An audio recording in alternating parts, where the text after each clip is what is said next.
Bonjour et bienvenue dans cette nouvelle vidéo. Aujourd'hui, on plonge dans l'histoire fascinante des Templiers, ces mystérieux chevaliers qui ont marqué le Moyen-Âge. Leur ascension fulgurante, leurs secrets, leur chute brutale. Et les légendes qui les entourent continuent de captiver le monde. Était-ce simplement un ordre militaire religieux, ou les gardiens d'un trésor caché et de mystères inavouables? Restez bien jusqu'à la fin, car vous pourriez découvrir des détails que l'histoire a préféré garder dans l'ombre. Alors, asseyez-vous confortablement et laissez-moi vous emmener dans cette aventure hors du commun. Mais attention! Ce que vous allez entendre pourrait bien changer tout ce que vous pensiez savoir. Abonnez-vous et activez la cloche, car cette histoire ne fait que commencer. Prêt à lever le voile? Allons-y! Les Templiers et les rêves prophétiques. Le rôle des visions nocturnes dans leurs décisions stratégiques et spirituelles. Les Templiers et le mysticisme des rêves. Dans de nombreuses traditions religieuses, les rêves sont considérés comme des ponts entre le monde terrestre et le divin. Les Templiers, moines soldats dévoués à Dieu, auraient eux aussi attribué une signification particulière à leurs visions nocturnes. Certains récits rapportent que des rêves prophétiques auraient guidé leurs décisions, influencé leurs batailles, et renforcé leur foi. Était-ce une simple interprétation religieuse des rêves ou un véritable moyen de communication mystique avec le divin? Aujourd'hui, nous explorons un aspect inédit et jamais abordé de l'histoire des Templiers. Leur rapport aux rêves et aux visions prophétiques. Les rêves dans la tradition chrétienne médiévale. Pour comprendre l'importance des rêves pour les Templiers, il faut revenir au rôle des visions nocturnes dans la tradition chrétienne. À l'époque médiévale, les rêves étaient souvent perçus comme des messages de Dieu ou des avertissements divins, surtout pour les hommes pieux. Point clé. Exemple biblique. La Bible regorge d'histoires où les rêves jouent un rôle crucial, comme ceux de Joseph interprétant les songes de Pharaon, ou des anges apparaissant dans les rêves de Marie et Joseph. Les rêves dans la spiritualité chrétienne. Les moines médiévaux croyaient que Dieu pouvait communiquer avec eux à travers des rêves, leur donnant des instructions, des avertissements ou des révélations mystiques. Les Templiers, héritiers de cette tradition. En tant que moines soldats, les Templiers vivaient dans une tension constante entre guerre et spiritualité. Ils interprétaient donc leurs rêves comme des manifestations de la volonté divine ou des réponses à leurs prières. Anecdote. Un récit médiéval raconte qu'un Templier en prière aurait rêvé d'une lumière éclatante en forme de croix la veille d'une bataille, interprétée comme un signe de victoire. Le lendemain, ses troupes auraient remporté une victoire inattendue. Les rêves comme outil stratégique et spirituel des Templiers. Les rêves des Templiers n'étaient pas seulement des expériences spirituelles. Ils auraient également influencé leur stratégie militaire et leurs décisions collectives. Ces visions étaient perçues comme des guides dans leur mission. Point clé. Rêves prophétiques avant les batailles. Certains commandants Templiers auraient consulté leurs hommes pour connaître leurs rêves avant une bataille, y voyant des présages de victoire ou de défaite. Les rêves collectifs. Des récits évoquent des moments où plusieurs Templiers auraient fait des rêves similaires, renforçant leur conviction qu'ils suivaient une volonté divine commune. Décisions basées sur les rêves. Les Templiers auraient parfois modifié leurs itinéraires, choisi des sites pour établir des commanderies ou pris des décisions importantes en se basant sur les visions nocturnes de leurs membres. Les liens avec les influences orientales. En Terre Sainte, les Templiers auraient été exposés à des traditions orientales où les rêves étaient considérés comme des outils d'accès au divin ou à des vérités cachées, enrichissant leur propre interprétation. Anecdote. Avant de choisir l'emplacement d'une forteresse en Terre Sainte, un maître Templier aurait rêvé d'une montagne surmontée d'une étoile. Le lendemain, il aurait découvert un lieu correspondant exactement à sa vision. Les récits légendaires de rêves Templiers. Certains rêves des Templiers ont donné naissance à des récits fascinants, oscillant entre légende et mysticisme. Ces histoires renforcent l'idée que les visions nocturnes jouaient un rôle clé dans leur vie spirituelle et militaire. Point clé. Le rêve de la relique cachée. Une légende raconte qu'un Templier aurait rêvé d'une crypte souterraine abritant une relique sacrée, guidant ses frères jusqu'à une cachette contenant des manuscrits anciens. Les visions de bataille. Certains Templiers auraient rêvé de leur combat à venir, voyant des détails précis qui se seraient réalisés le lendemain. Ces rêves renforçaient leur foi et leur courage. Le mystère du Saint Graal.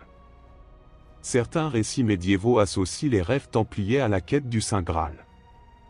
Les visions d'un calice ou d'une lumière céleste étaient interprétées comme des indices pour localiser cette relique légendaire. Rêve d'avertissement. Des Templiers auraient rêvé de trahison ou de menaces imminentes, leur permettant d'échapper à des embuscades ou de protéger leurs trésors. Anecdote. Un chevalier templier aurait rêvé d'un serpent géant attaquant une forteresse. Ce rêve aurait été interprété comme un avertissement, incitant ses frères à renforcer les défenses, ce qui aurait permis de repousser une attaque surprise. Les pratiques liées aux rêves dans l'ordre. Pour les Templiers, les rêves ne se limitaient pas à des expériences passives. Ils auraient développé des pratiques et des rituels spécifiques pour favoriser les visions nocturnes et mieux les interpréter. Point clé. Les prières avant le sommeil. Les Templiers priaient souvent avant de dormir, demandant à Dieu des signes ou des réponses à travers leurs rêves. Les journaux de rêve. Certains membres de l'ordre auraient consigné leurs rêves dans des manuscrits, servant à la fois de journal spirituel et d'outil stratégique. Les interprétations collectives. Après un rêve marquant, un Templier pouvait consulter un maître ou un chapelain pour interpréter sa vision et décider d'éventuelles actions. Les influences mystiques. Les Templiers auraient adopté certaines pratiques orientales, comme l'utilisation d'encens ou de chants pour favoriser un état de rêve lucide ou spirituellement guidé. Anecdote. Un texte médiéval attribué à un chapelain templier mentionne une nuit des songes, où les chevaliers méditaient ensemble avant de dormir pour invoquer des visions prophétiques. Les Templiers, voyageurs entre deux mondes. Les rêves des Templiers, qu'ils soient réels ou légendaires, montrent une facette méconnue de cet ordre légendaire. Entre foi chrétienne, influence orientale et mysticisme, ces visions nocturnes faisaient partie intégrante de leur quête spirituelle et stratégique. Peut-être que, dans ces rêves, ils trouvaient la force de mener leur bataille sur terre tout en gardant les yeux fixés sur le divin. Aujourd'hui, ces récits continuent de fasciner, nous rappelant que même les plus grands guerriers sont aussi des voyageurs dans les royaumes invisibles du rêve.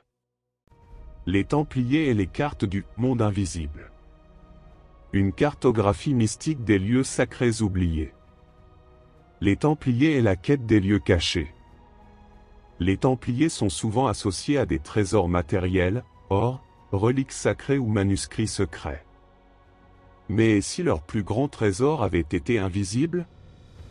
Certaines légendes racontent que les Templiers cherchaient non seulement des lieux physiques comme le temple de Salomon, mais aussi des sites sacrés et spirituels, des portes connectant le monde terrestre et le monde divin.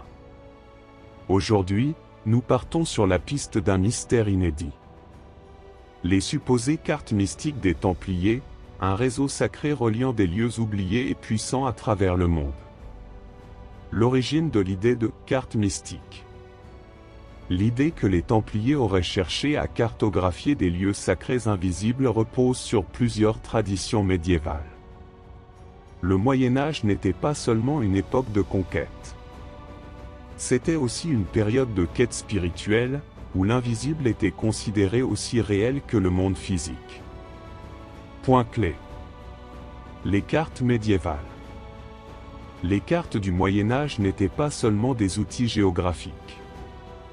Elles mélangeaient souvent symbolisme religieux et mythologie. Par exemple, Jérusalem était souvent placée au centre du monde connu. Les influences orientales. En Terre Sainte, les Templiers auraient été exposés aux traditions mystiques du Moyen-Orient, comme les cartes astrologiques, les représentations soufis du cosmos, ou les concepts de « lignes sacrées ». Les lieux sacrés. Les Templiers, gardien de nombreux sites religieux, auraient remarqué que certains lieux étaient alignés avec des constellations ou des phénomènes naturels, ce qui les aurait incités à explorer leur signification spirituelle. Un projet secret. Certains récits évoquent l'idée que l'ordre cherchait à connecter ces sites par une sorte de réseau invisible, une cartographie du sacré. Anecdote. Selon une légende rarement évoquée, des Templiers auraient creusé près du mont du Temple pour retrouver des plans décrivant des portes célestes, reliant la terre à des royaumes divins. Les lieux supposés sur ces cartes mystiques. Si les Templiers ont vraiment tenté de cartographier des lieux sacrés invisibles, quels sites auraient figuré sur leurs cartes? Plusieurs théories suggèrent qu'ils auraient identifié des points précis, considérés comme des nœuds d'énergie spirituelle. Point clé. Jérusalem. Le point central. Jérusalem, en tant que ville sainte des trois grandes religions monothéistes, aurait été le centre symbolique de ces cartes mystiques. Les Templiers y voyaient une connexion directe avec Dieu. Les cathédrales gothiques. Les cathédrales construites par les Templiers ou inspirées de leur architecture, comme Chartres, seraient alignées sur des axes sacrés. Certaines légendes prétendent que leurs emplacements correspondent à des constellations. Les montagnes sacrées. Des sites isolés comme le mont Saint-Michel ou le mont Tabor en Terre Sainte auraient été marqués comme des lieux de puissance spirituelle sur ces cartes. Les routes croisées. Les routes empruntées par les pèlerins, comme le chemin de Saint-Jacques, auraient été conçues pour relier ces lieux et permettre une expérience spirituelle continue. Anecdote. On raconte que les Templiers avaient dressé une carte connectant Chartres, Jérusalem et le mont Saint-Michel, formant un triangle sacré aligné avec des étoiles de la ceinture d'Orion. La méthodologie mystique des Templiers. Si les Templiers ont vraiment tenté de cartographier des lieux invisibles ou spirituels, comment s'y seraient-ils pris? Leur méthode aurait mêlé science, foi et mysticisme, dans une quête de compréhension des forces divines à l'œuvre dans le monde. Point clé. La géométrie sacrée. Les Templiers auraient utilisé des principes de géométrie sacrée pour analyser et connecter les lieux sacrés. Les proportions et les alignements jouaient un rôle clé dans leur construction et leurs cartes. L'astrologie. Ils auraient également étudié les constellations pour aligner des sites terrestres avec des corps célestes, considérant que ces connexions renforçaient leur énergie spirituelle. Les influences orientales. Des savants musulmans et juifs, spécialisés en cosmologie et en cartographie, auraient transmis aux Templiers des concepts avancés sur la symbolique des lieux. Les textes anciens. Certains manuscrits protégés par l'ordre, peut-être trouvés en Terre Sainte, auraient décrit des lieux oubliés ou des portes invisibles, inspirant leur quête. Anecdote. Un manuscrit découvert dans une ancienne commanderie en Italie mentionne un chemin lumineux, reliant des lieux que seuls les purs de cœur pouvaient comprendre et atteindre. Les traces modernes de ces cartes mystiques. Malgré la disparition des Templiers, certains indices suggèrent que leurs recherches sur les lieux sacrés ont laissé des traces. Archéologues, historiens et amateurs de mystères continuent de chercher ces cartes ou d'identifier les sites marqués par l'ordre. Point clé. Des artefacts mystérieux. Des objets découverts dans des commanderies templières présentent des gravures qui pourraient correspondre à des cartes symboliques ou ésotériques. Les cathédrales et leurs alignements. Certaines études modernes montrent que des cathédrales gothiques pourraient être alignées selon des motifs astronomiques, un concept peut-être inspiré par les recherches templières. Les cartes perdues. Aucune carte officielle n'a été retrouvée, mais des fragments et descriptions dans des manuscrits laissent penser que de telles représentations existaient. La fascination des sociétés secrètes. Des groupes comme les francs-maçons affirment s'inspirer des cartes invisibles des Templiers pour comprendre des réseaux énergétiques terrestres. Anecdote. En 1972, un chercheur a découvert dans une chapelle templière en Écosse une fresque représentant des symboles célestes alignés avec des montagnes locales, un indice potentiel de ces cartes mystiques. Une quête entre le visible et l'invisible. Les cartes mystiques des Templiers, qu'elles soient réelles ou mythiques, nous rappellent leur quête unique, mêlant foi, science et mysticisme. Qu'ils aient cherché à connecter des lieux terrestres à des forces divines ou qu'ils aient simplement interprété leur monde à travers leur spiritualité, leur héritage continue de fasciner. Ces cartes invisibles pourraient bien contenir l'un des secrets les plus mystérieux de l'ordre, un trésor immatériel reliant le ciel et la terre. Le prochain épisode. Dans notre prochain épisode, nous plongerons dans un autre mystère des Templiers. Les Templiers et les alliances avec les peuples nomades. Un réseau méconnu d'entraide dans les déserts du Moyen-Orient. Les Templiers et les Brumes oubliées. Une connexion mystérieuse entre l'Europe médiévale et les traditions nordiques. À très bientôt.